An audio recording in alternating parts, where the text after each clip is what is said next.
I have the M4 iPad Pro, and I'll be showing you how to hide a home screen on your iPad.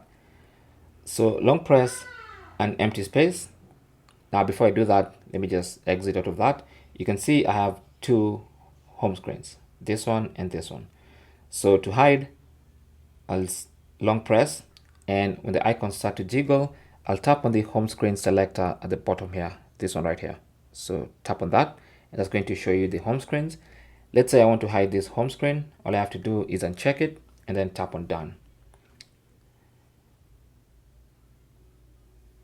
And now that home screen should be unavailable. So this is the first home screen, and when I swipe, it goes to the app library, and that home screen is not available.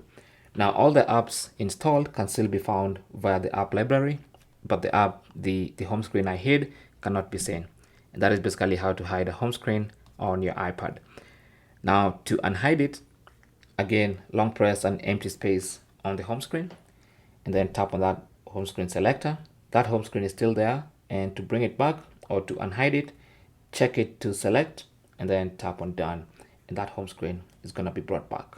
Okay, thanks for watching and good luck.